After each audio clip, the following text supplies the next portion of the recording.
China, poder cultural. Desde la formación de su primera dinastía, los Shang, en 1700 a.C.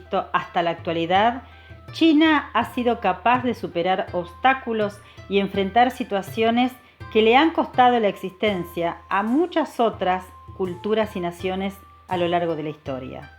Hoy solo consideraremos el aspecto histórico. Desde la perspectiva historiográfica, no existe en el presente ninguna nación más antigua.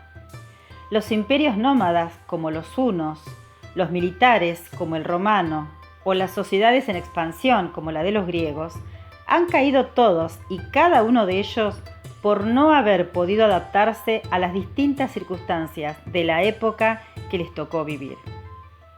En el caso de Grecia, su poder mermó con el paso de los años. El crecimiento de Roma fue opacando su influencia, sumado a la desidia interna que los llevó a la pérdida de su posición en aquella época. Su relevancia a los ojos de la historia se ha visto centrada en el aspecto cultural y no ya en la dimensión de su poder e influencia de antaño.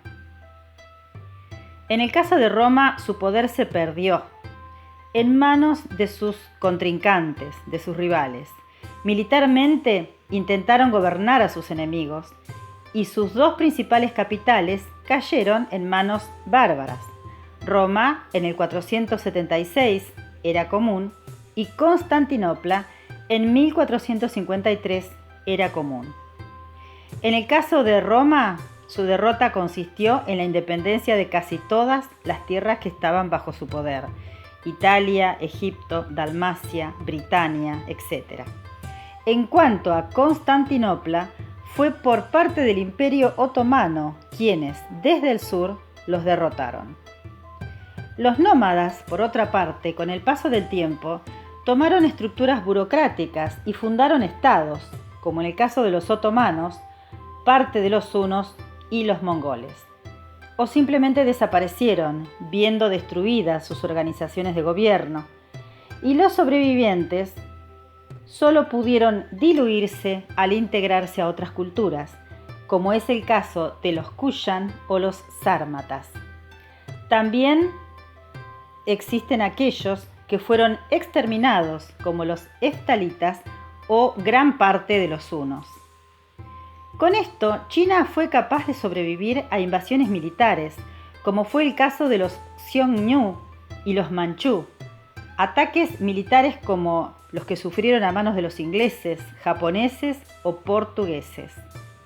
De la misma forma que la mayoría de los imperios nómadas y que Roma. En cuanto a su cultura, nunca desapareció.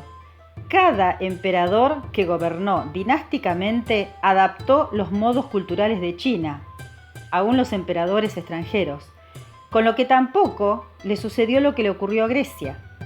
Por último, abandonaron las estructuras nómadas, incluso antes que su primer dinastía, los Shang, en 1700, antes de la era común, con lo que se vieron intervenidos por estas tres circunstancias y a diferencia de todas las restantes civilizaciones, China sobrevivió. Al día de hoy, China atraviesa su año 4718, ya que su calendario se inició en el 2698 antes de la era común, año en el que inició su reinado el emperador amarillo. Sin embargo, es importante aclarar que no existe documentación histórica que respalde la existencia de una dinastía anterior al 1766 antes de la era común. En dicho año se inició la dinastía Shang, también conocida como Jin. Con todo esto, puede verse que la existencia de la cultura china ha sobrevivido más que cualquier otra en la historia de la humanidad registrada hasta ahora, habiendo atravesado por similares o peores circunstancias que las otras culturas y que los otros imperios, pero sin que esto haya dado fin a su cultura o a su influencia, sino que estos cambios solo se limitaron a su administración política.